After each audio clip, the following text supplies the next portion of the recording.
afternoon. Thank you so much for joining us for the Campfire Child Care Network Lunch and Learn. Today's topic is going to be on bullying, and we're going to talk about many things on bullying. But before we do, I want to tell you just a little bit about our Child Care Network that you may not know. If you are a parent, student, or faculty, we have benefits for you. We have a free resource and referral system. We have tip sheets. We have the trainings on site. We have lots of different discounts in our programs and discounts with partnering child care centers. So let us know if you're interested in taking benefit of these discounts. All right, so today we're going to talk about bullying. Did you know 1 out of 4 teens are bullied every day? 282,000 students are physically attacked in secondary schools each month. 9 out of 10 students experience harassment at school and online, and we're going to talk about that cyberbullying. That's something new for our generation. As many as 160,000 students stay home on any given day because they are afraid of being bullied. So bullying really can impact any of us. And so it's a very important topic that we want to look at as educators, as students, and as parents, what we can do to prevent this, to support it, and know what to do if it's happening to our child. All right, so there is I'm so sorry, I need to pass this up. There is a bullying quiz that I'm going to have us go, just to get to know how much we know about bullying before we get going. There you go. All right, so they're true or false. So see what your knowledge is and why you're filling out the bullying quiz. I'm going to read it for the benefit of our recorded friends. So true or false, bullying is one of the most overlooked problems in society. Let's take a guess. What do you think? True or false? True. Many times bullying is unnoticed because it's unreported. Many times there comes shame with the victim, and so they just don't talk about it. True or false? Preschool programs are usually the cause of early bullying behavior. That is still true. False. It is actually false. With a quality preschool program, we actually can teach anti-bullying behavior in children as young as 2 and 3 years old. So with a quality preschool program, we definitely can prevent bullying. But we are seeing bullying behaviors in children as young as 3 years old. Number 3, true or false? When we teach children to come to adults about bullying behavior, there is more tattling in the classroom. So if we're teaching children to come to adults about bullying behavior, are we encouraging children to become tattletellers? False. Actually, that's one of the things we have to teach, is that if someone is being hurt, you're being hurt physically or emotionally, psychologically, that is the time that you come and tattle. When it's tattletelling is if you're just trying to get someone in trouble and you're a third party. You just saw, teacher, they're not picking up their toys. That's tattletelling. But coming to a safe adult and telling them about a bullying behavior is something we actually need to teach our children to do. All right, very good. Number 4, violent scenes in children's TV viewing encourages bullying. True or false? True. That actually is true. The more violence that children are exposed to at an early age actually desensitizes them to aggression and can lead to more bullying behavior, or it can lead them to be more of those participants with the bully at a bullying incident. All right, number 5. True or false? When bullied children stand up to the bully ends with 10 seconds. The bullying ends within 10 seconds every other time. So what I'm asking is, if the bystander standing around stands up, or the victim stands up to the bully, more likely or not, the bullying will stop. True or false? False. Oh, we're on the fence with this one. Actually, research has shown that 9 out of 10 times that if the bystanders and or the victim stands up for themselves, that the bullying will stop. So that's something too. We've got to teach our children to be more assertive and to stand up for themselves in a proactive way. Doesn't always work, but... Number 6, true or false, boys who were labeled bullies by grade 6 committed no more crimes by the age of 24 than those who were not labeled bullies. False. That is false. What research has shown is there is a large connection between if you were labeled a bully by grade 6, then it did connect with your with their crimes later on in life. Number 7, true or false, bully victims, those who are both bullies and victims, so many times it was they were bullied first, they were the victim, and then they became the bully, suffer more problems than bullies or victims, including getting along with others and depression. True. Is actually true. The children that were first bullied and then they became bullies themselves as a coping mechanism, they suffer more psychological and emotional distress and depression than the other parties in the bullying. Number 8, true or false, boys initiate bullying incidents just as often as girls. I thought boys are initiating more bullying than girls. What do you think? I agree with what she said. That boys do it more? Yeah. Statistics still show now, the last statistics I found was done in 2010, so we need to find more later research. They were saying that the boys were, percentage were more high in bullying, but the girls were catching up. Girls did more bullying verbally, more verbal harassment, but we're also seeing an increase in girls in getting physical in their bullying as well. So this is definitely a trend we want to see. How can we help to decrease that? We don't want to see our girls increase in their bullying, and we definitely want to find ways to support the boys so that bullying can diminish. Number 9, true or false, bystanders are as affected by bullying incidences as those who are bullied. True. False? We'll say false. Yeah. This is kind of a tricky question. Do you know it was believed years ago that the bystanders of bullying incidences had no effect on them? But what research has shown is it has had a psychological and an emotional negative effect on the bystanders. Whether they just observed or they took place, it was very distressing for them and it caused stress, which led to emotional issues. So the bystanders are affected just as much as, well, maybe not as much as the victim, but they are affected as well. So So it's with that, false. Oh, sorry.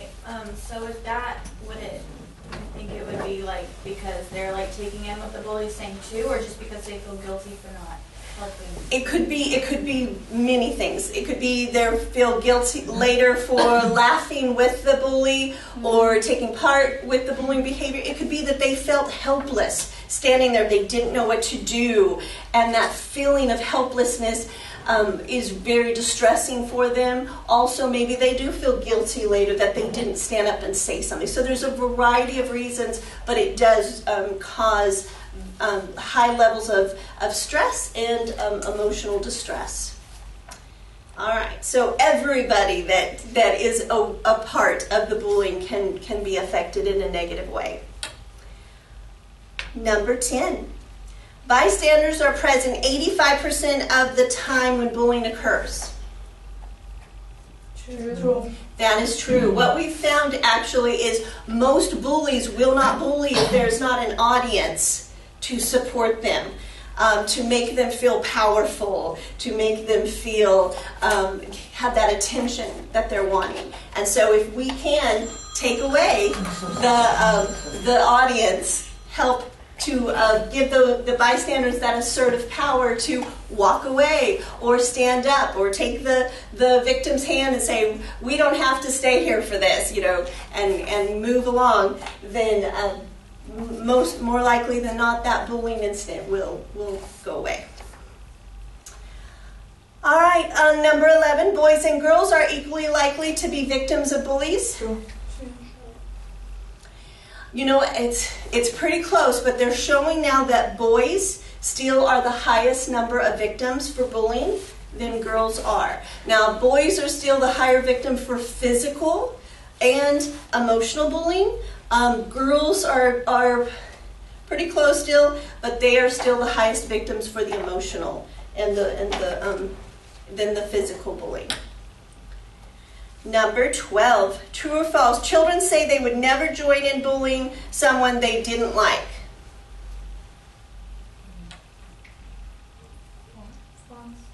It's actually false. When children were polled and they were asked, would you bully someone you liked? It was a definite no. But when they were asked, would you join in bullying someone you didn't like? It was a definite yes. So then we have a lot of education to give our children as well of where the line needs to be, what is acceptable and what isn't. Number 13. Out of 400 hours of video, documented episodes of bullying, the teachers or counselors intervened only 1 out of every 25 episodes. True. That was sadly true. And when the teachers were later confronted or talked about, most of them were oblivious to the bullying that was happening around them.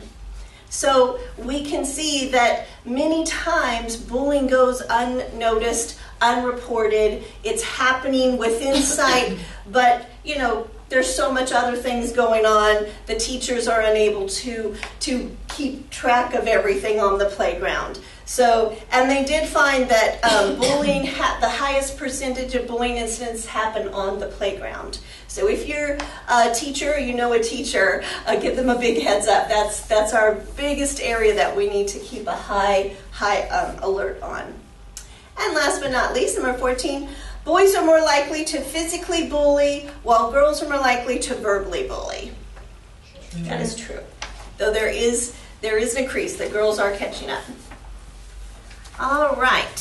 So that kind of gave a quick overview of what our information is today. So if you did have to leave early today or cut out on the video, you got a quick snapshot of what the bullying facts and statistics are today. But now we're going to dig in deeper and find out, okay, we have a problem. What can we do about it?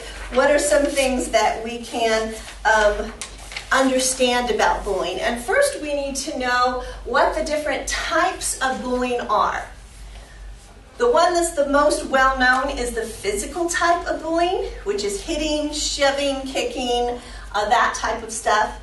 The next one is emotional bullying, name-calling, gossips, lies, excluding from groups. And then the newest type of bullying is our cyberbullying, where there's texting, social media, and emails. Now, I, as a parent, actually personally experienced the cyberbullying when my daughter, who is now a junior at high school, but when she was in 4th grade, there was a little girl who just decided she didn't like Ariel. And the last 2 weeks of school, she was doing the emotional bullying, where she was telling the other girls, if you play with Ariel, you're not my friend, you can't come to my birthday party, that kind of stuff. And so they were kind of excluding Ariel. And she was coming home really sad and talking about it.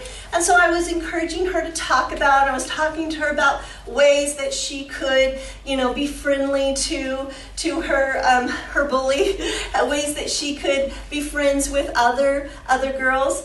And so she kind of limped through the last 2 weeks of school. And I kept telling her, don't worry, school's almost over.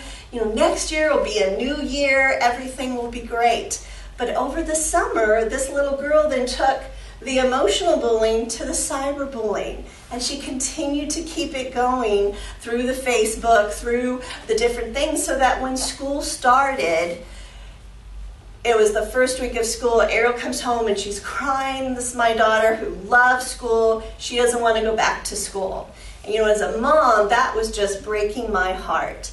And so I went to the teachers, and luckily she had two just really lovely ladies who really cared about the students in her class. And they said, this cannot be accepted. And so they brought the two girls together, and they actually made the bully, I won't name her name, a partner with Ariel in many of the classes that they had to do. So they, because they had to spend so much time together, they started understanding each other and working together. And I kept reminding Ariel that you give what you get. And so the more love and the more understanding you give others, the more love and understanding you will get back. And after a couple of months, they are best friends. And to this day, they're one of the closest friends in the class. So it can have a positive outcome if the parents and the teachers really work together to support the children through these type of scenarios. There are different players in bullying. Many times we just focus on the bully. All right, we've got to stop the bullying. Let's punish the bully. And many times that doesn't work. That doesn't solve the problem. We're going to talk about ways that we can really support the bully, because there are reasons the bully is bullying. And so we can find ways that we can really support them. The next one is the victim. And we can support them in how to have an assertive voice and finding ways that they can really turn things around. I don't know if any of you saw recently on YouTube a video about a high school young man who was being bullied, and he decided he didn't want to feel invisible anymore. He felt he was invisible because, the only time they saw him is if they were trying to trip him or doing something negative to him. So at the high school, he started holding doors open for everyone who would go by. And within a couple of months, he said it's like the whole attitude of the school changed. Everyone was saying hi to him, and they started calling him by name.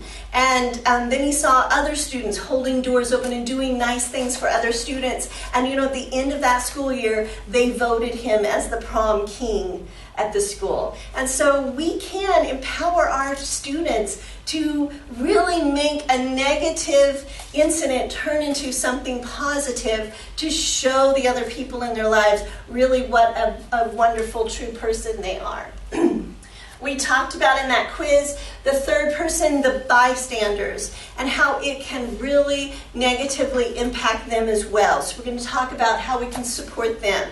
And then the fourth, which we rarely talk about, is our victim, who then turns into doing bullying as a coping mechanism. And that really is a very destructive pattern that we want to support and change. So, is it bullying? There are 4 characteristics to bullying to know, okay, is this just, boys will be boys? Is this just regular child behavior, or is this really bullying? And so here are the characteristics you want to look for. Number 1, is it intentional? Is this always just intended for that one person? Or do they do this to everybody? Is it repetitive? They're constantly repeating the same negative behaviors towards this one person. And is it hurtful? And then this is the most important. There must always be an imbalance of power.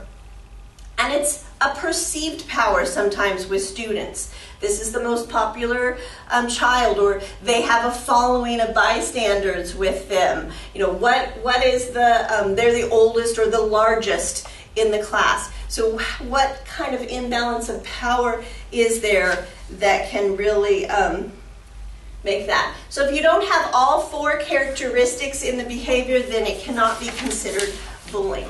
So for example, if you saw a little 3-year-old go up to a student and grab a toy from him, would that be considered bullying? What do you think? Most likely not. You would need a lot more information. Does he only grab the toy from that one child? Is it repetitive? And is there somehow an imbalance of power there? Is he the largest, the oldest one in the class? So you have to see. Many times I have preschool teachers that I work with say, oh, he's such a bully. But I say, no, he's grabbing toys from everybody. He just hasn't learned how to get my needs met in a positive way, so we've got to teach him better behavior. So you want to be really careful about throwing the bullying name out unless you understand what it really takes to make sure that is a bullying behavior. So if there's no repetition, there's no bullying? Even if there is intention and you hurt someone intentionally? The reason I'm asking is because this kid pushed my son from the top of the slide on purpose, with no reason. Hurt him really bad on the lip. He used to do that stuff with other children, so the repetitive behavior is happening, but not with that specifically particular with my child. Yeah. What I would say then is it is more this child has not learned proper social interaction skills. This child needs more support in learning how to get my needs met without being aggressive. So, let's say, is he 4, preschool, older, middle school? They're already in school. Okay, I assume at that time they kind of know when something is right or wrong. We can't, because if there was no intervention early on, if I've learned from 6 years up that if I want something, I grab it. If I don't get my way, I push, shove, kick. If I am unhappy, I throw myself on the floor and I have a temper tantrum. And the adults in my world have responded to that, where they've either ignored me, just let me have my way, or they've given me the candy because I'm crying. That actually motivates that repetition of behavior to happen, so that by the time they're in elementary school, we've got some serious issues happening in the classroom because there's been no intervention before that. So I say no. If this child is doing it to everybody, if this child is doing repetition behavior to everybody, this is a child who is waving a serious red flag. I don't know how to get my needs met without being physical, without being aggressive, without hurting others. And so we need some serious interventions with that child, but I wouldn't call it bullying. Now, if he was only doing it to one child constantly, repetitively, yes. So that's that fine line. Aren't all the bullies have some kind of problems? Obviously, that's why they Yes, are and we're going to talk about Okay. that. Yes, we're going to talk. And many times the lines can be very blurred because if this child was bullied as a young child, they could easily then start doing that bullying type behavior because they saw that it worked. My older brother got his way because he bullied me. Now I'm the biggest in my group of my little pond, I'm going to do that. So there are many, many things that need to be looked at to see what we can do to help. So we're going to talk about bullying in preschool because that's where we see it start. So the same characteristics are being observed in preschool, that it's intentional, repetitive, hurtful, imbalance of power. So why do preschoolers bully?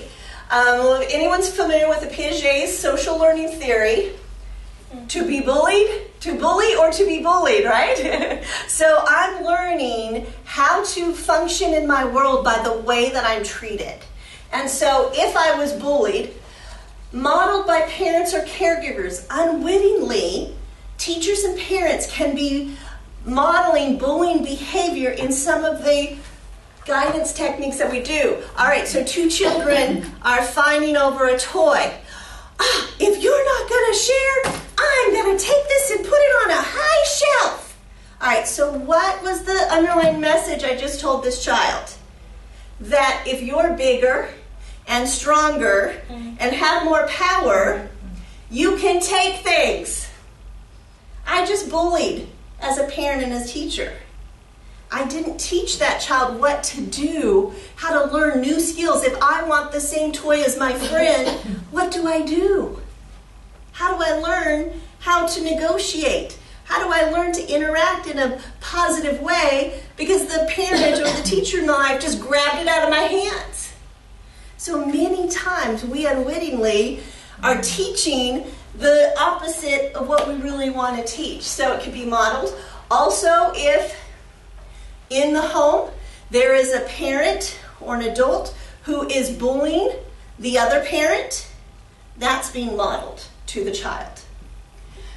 Modeled by siblings or other children they're in contact with. I was just talking about the older brother got his needs met by bullying behavior. This is modeled to the younger child. Bullying is a learned behavior. Children are not born bullies. It is a learned behavior. So any learned behavior can be unlearned, right? We can teach new skills.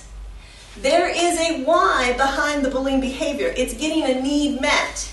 So we've got to find out what is that need and how can we support that child in getting that need met in a more positive way. Bullying and violence. Teenage violence has been linked to bullying. Teenage suicide has been linked to bullying and cyberbullying. So this is definitely a serious issue we want to look into. More statistics, CIA reports when they were profiling the school shooters, and we know in our generation this has become more and more of an issue. 70% were prior victims of bullying. Most of the ones that were just recently in the newspaper, there was ties to bullying, being a victim of bullying earlier in their life. Home environment of bullies, often troubled homes. Parents are rejecting, hostile, or indifferent. So we've got to support our parents in giving them those positive guidance techniques where they really can support the child in learning ways that they can manipulate, maneuver through their world without being aggressive. If the father figure is weak or indifferent, that tied in. And if there was a lack of supervision. One of the concerns that I've seen with our young parents today is they love their children, but in their mind they feel that to love my children, I can never say no to my children. I need my children to be happy. And if I say no, they start throwing a fit. I don't want to deal with that. So I give them whatever they need to be happy. And what's happening is we're having very limited boundaries with our young children. They're not learning how to deal with saying no. And as an adult, there's many things in life you can't have someone say yes to all the time. You can't have someone say yes to, just unlimited amount of funds, or you don't have to go to school today, or your schedule, isn't always the way you want. There's so many things that as an adult we need to be prepared for, that the world is not just a yes world. There are some boundaries, there are some things we have to learn to maneuver through. And so as parents, we really got to help our children learn boundaries at a very young age and learn that it's okay if someone says no to you. You're still going to get a need met, but it'll be in a more appropriate way. One of the phrases I teach my parents and my caregivers to say to the children to support this is, I am your safe place. It's my job to keep you safe. And so if it's the parents and the teacher's job to keep them safe, then when they say no, it's not so hurtful. I'm doing this because I want you to be safe. I know this is not what's best for you. And so that will help. If we give the message in love, it will definitely help the children to be more understanding. So what can you do? Everyone has the right to feel safe and secure in their school and their community. Do you agree? Yes. If you see someone being bullied, you have the power to stop it. This is a message we have to give our children at a very young age. Bullying is not acceptable. You have the power to stop it. Many times the bystanders feel helpless. And so if we can empower them to know that there is something they can do about it, then it will help also with those negative emotions and emotional state that happens after the bullying incident, if they know that they have a power. First, we want to, at a very young age, teach empathy. The younger we start with children, the more ingrained it becomes. Children as young as 3 years of age are cognitively developed enough to be taught empathy. Before 3, it's just you're pushing it too hard. But by age 3, they really are learning that empathy. Their brain has the thinking capacity by age 3 to understand another's viewpoint if taught and model this behavior. So this is not something a 3-year-old will naturally know. This is something that the parents and the teachers have to support. So the teachers that I work with, we institute, we call it a kindness curriculum. And with the kindness curriculum, we're focusing on how you can be kind to each other. So in fact, this is an anti-bullying type of behavior. If we're always focusing on how we can be kind to each other, then our focus is away from how we can bully or be aggressive to each other. So one of the techniques they have, it's a kindness tree. And so on the kindness tree are a bunch of little green leaves or apples or whatever they want to put on their tree. And when they see a child doing something kind, Jaden, you shared that toy with Michaela. That was so kind. I'm going to write that on the kindness tree. And she puts it on the paper. Let's go put it on the kindness tree. Look, everybody, Jaden was so kind. And so it's things like that. The teachers that I've been working with that have been doing this, they said the first few months, they felt like it was primarily them going, okay, I got to watch for someone being kind, Oh, wait. Look, everybody, Michaela picked up her toys. That was so helpful. That was kind to the other friend. She writes it down. She said after a couple of months that the children were then coming up to her, right? Teacher, so-and-so was so kind. They were finding kindness in others. And she said if someone spilt their milk at lunch, 3 or 4 were jumping up from the table to help clean it up. So if we really model it, if we focus on it, it can be a focal point in our classrooms. And that's how we teach empathy in our homes and in our classrooms. We model it, we focus on it, we celebrate it when it happens, and that is what can really help with this. So what is our educator's role? Provide a safe place for all. Create an environment where bullying is not accepted. If we have a no bullying policy where it is not accepted at all, we don't say boys will be boys, we don't look the other way, we have a no bullying policy, it really can help. We want to make sure that our educators know to look for the signs of bullying and to intervene immediately. Research shows that you need to handle it in 3 days or less to prevent a suicide in teens. When I read that, that was very alarming to me. 3 days or less. So really need to be on high alert. We have to be talking about the anti-bullying. We have to teach empathy in our schools. We have to be focused on this every day to make sure that we're preventing this from happening. I once heard about a way that a teacher supported anti-bullying in her classroom. She wanted to teach the children how it felt to be a victim of bullying. So she had each child take a nice, crisp, clean piece of white plain paper, and she asked them to crumple it as hard as they could, to throw it on the ground and stomp it as hard as they could. And then she asked them to put it back on their desk and to smooth it out, and she wanted it as flat and straight as it was before. And you know what the students found? That of course they couldn't. It was all ridged and bumped. There were creases and dents, lines and folds that wouldn't go away. Try as they might to put the piece of paper back into the same shape, it just would not go back. Then the teacher explained, it's the same thing when you bully someone.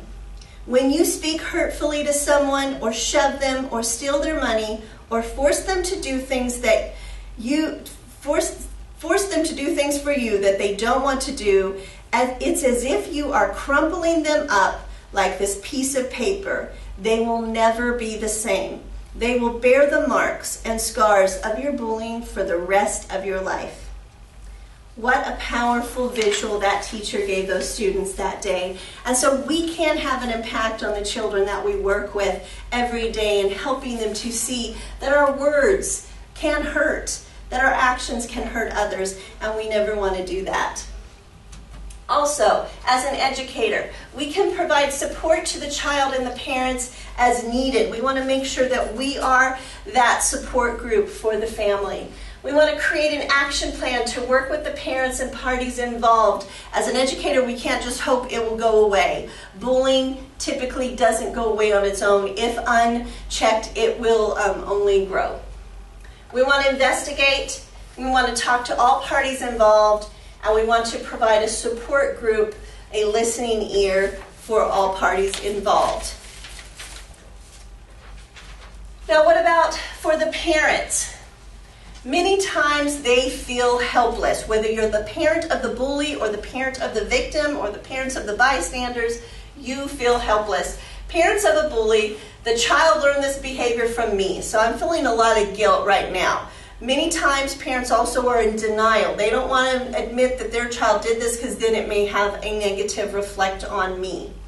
Parents don't know what to do, so they may just say, okay, I'm just not going to deal with this. I don't know what to do about it. Parents of the victim don't know what to do. The child pleads with them not to talk to anyone about it. A sense of shame shrouds the incident with the victim.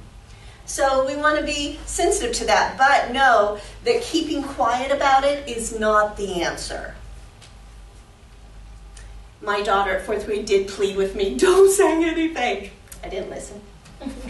All right, so parents of bullies can't make excuses for the behavior. That will only make it intensify. Boys, oh, she's had a hard week. These are not acceptable excuses for bullying behavior, because as we saw, if it has those 4 characteristics, this was not, I'm just in a bad mood today. This is intentional. 3 ways parents can fight bullying. Be a sounding board to the children. We have found that if a child has just one parent or caregiver that really gives them what they need, that attention, that love, really is that person that they feel safe to come to, they don't feel judged or criticized for sharing things with, that the bullying behavior definitely decreases and the victims can get through the bullying incidences much better. Choose your words carefully. Many times as parents, and I fell into this, I'm a fixer. You bring me a problem. I mean, that's my job. I go into classrooms that have problems and I mentor, I fix, I create positive spaces. When my daughter brought that, I wanted to fix it. And what I found early on is she just wanted me to listen to her. And so we've got to be really careful with our children that we make sure we listen first. We hear them out completely, and then we choose our words carefully so it doesn't sound like we're blaming or criticizing or doing anything that may push them away so they don't feel safe to come back to us. And then the last one that I put here, be a spark supporter. That goes in with our campfire. I don't know if you notice we have kind of like a spark here is our theme. Our theme is light the fire within. And we want, as an agency, to spark children into finding their interests. And so if you can help children that are victims of bullying to find a passion, find a hobby, find an activity that they love to do. Research has shown children that have found that spark and have been able to do activities that they really love have been able to overcome and move past the bullying incident at a much healthier rate. Here's some more prevention tips for parents. And this is for both bullies and victims. Praise your child daily. Many times as parents, we fall into the rut of only seeing the negative. Didn't I tell you to put those dishes away? Why are your dirty clothes on the floor? Why am I stumbling over this toy? You know, it's easy to see the negatives that our children are doing, but we want to make sure that we praise our children daily. This will really boost up their self-esteem. And what we've found is bullies really have a lower self-esteem. And so if we can support them and the victims, we can really make it better. Encourage child to problem solve in other scenarios. So I have some scenarios here that I'm going to pass out for you just to look at, but I'll read just one of them that would be fun for you at home when there is not a stressful time where children are up here in their cognitive area. We can talk about scenarios. So what would you do if, another child, we're talking to a preschooler, another child came and took your toy without asking? What could you do? For our elementary students, what would you do if you came up and you saw another child calling another child names and the other kids were laughing? What would you do? So talk about scenarios, and you can really have some healthy conversations and give them the empowerment to know how to handle it if it comes across their path. Help children that are victims to find new friends. Communicate with the school. Document. There was an incident that was in the news just last year where the parents were suing the school because the school was not doing anything about the bullying incident, and they had documented, and that's what supported them in their case. So if you're a parent, you always want to make sure you have that documented proof, even if you don't have to use it. Encourage child to participate in extracurricular activities. This will really be a healthy outlet for them so that they can move past the bullying. Now, what about prevention tips for our students? We want to make sure that they understand that it is very important to tell an adult that they feel safe with. Maybe it's a teacher or a parent, and that this is definitely not tattletelling. Most likely not our elementary school students, junior high and high school, they feel this is tattletelling, so they keep quiet about it.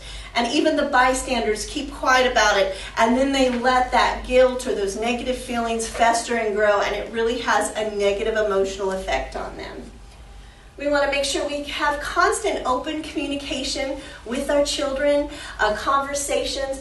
So many times our families are just driven in so many directions, we hardly have time to sit down and have those face-to-face connections. So I highly recommend having a planned time every day where the family gets to sit down, even if it's just a 30-minute dinner where they can talk about their day. I have a no cell phone policy at my dinner. We are all required to come and sit down for dinner. Other meals, we're grab and go because of our crazy schedules. But dinner, we all sit down together, and there is a no cell phone policy, so we can actually see more than the top of the heads of our teenagers at the meal.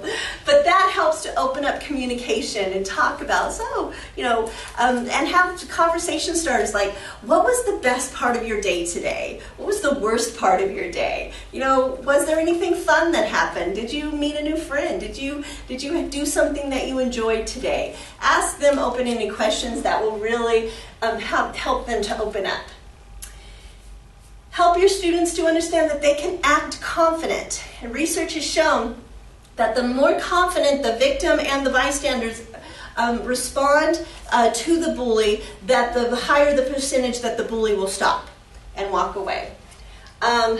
Also teach them to avoid the bullies as much as possible, and to make sure that they don't bring expensive items to school, because that can actually help them to be more of the victim to the bullies. Here's some other prevention tips for our students. Make sure they travel in groups and that their group understands that they have the power to support each other. Avoid fighting. Be calm and direct. We teach in our child care classrooms that I work with how to de-stress. We do de-stress breathings.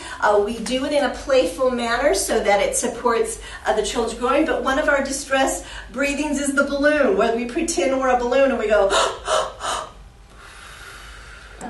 And so these are ways that the children can learn to be calm and learn how to de-stress themselves. We can teach this as young as our 1-year-olds, our toddlers in our classrooms do the balloon with us all the way up to school age. Help them to understand that they can report that situation, and that is not tattletelling. All right, so we've gone through a lot. Some of the resources that I used with this, Jay McCraw's Life Strategies for Dealing with Bullies. This book teaches kids to identify bullying strategies and provides advice, tips, and strategies for positive dealing with those situations. It's a great tool that can help empower your kids. StopBullying.gov is a really great resource as well. StopBullyingNow.com. These are other really great resources. DoSomething.org. DoSomething.org, KidPower.org, Pacer.org, and StompOutBullying.org. So these are all really great resources if you are dealing with this issue that can really support you and your family in knowing what resources are in your community and in your area to really stop the bullying. Thank you again so much for joining us today. And if you have any questions, make sure that you contact our Child Care Network at Campfire, and we'll be glad to support you in any way. Thank you. Thank you.